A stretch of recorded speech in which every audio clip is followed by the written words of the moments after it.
गोजरी ज़बान में अपडेट सुनिए।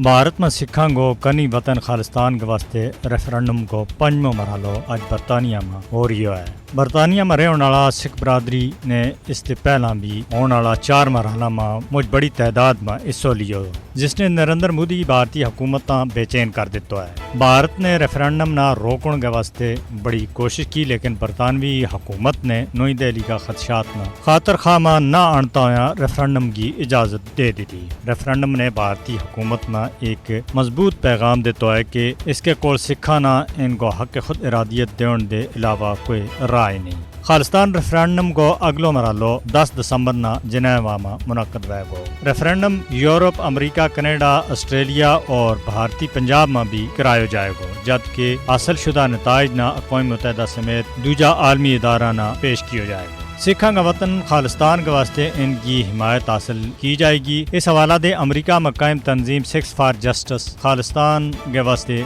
बुनियादी किरदार अदा कर रही है। सियासी माहिरीन को कहना है कि खालिस्तान के वास्ते रेफरेंडम को इनकाद अक़वाम मुत्तहिदा का चार्टर और बैनुल अक़वामी क़वानीन के मुताबिक है। कश्मीरियों की तरह सिखा ना भी आज़ाद वतन का हसूल को हक हासिल है। खालिस्तान को क्याम सिखा को ख्वाब है, जिसना शर्मिंदा ताबीर हो गए रहना है। दुनिया पार का सिख मुतहर्रिक है, जबकि इसमें हिस्सा लेने वाला सिखा ना भारतीय हुकूमत तादीबी कार्रवाइयाँ की धमकी भी दे रही है। हकीकत यह है कि भारत में हिंदू इंतहा पसंदा और इनकी नुमाइंदा फस्ताई मोदी हुकूमत का तासुब पर मबनी पॉलिसियां ने अकलीता को जीणो हराम कर दिता है। यह वजह है कि भारत में रहने वाला सिख अदम तहफ़्फ़ुज़ को शिकार है और अपने वास्ते कनी वतन को मुतालबो कर रहा है, जिसके वास्ते सिख रहनुमा संत जरनैल सिंह भिंद्रावाला ने 1984 में अपनी जान की कुर्बानी दी थी। सिख पुरआज़म है कि जब तक वे आज़ाद वतन खालिस्तान हासिल नहीं कर लेता, अपनी जदोजहद जारी रखेगा।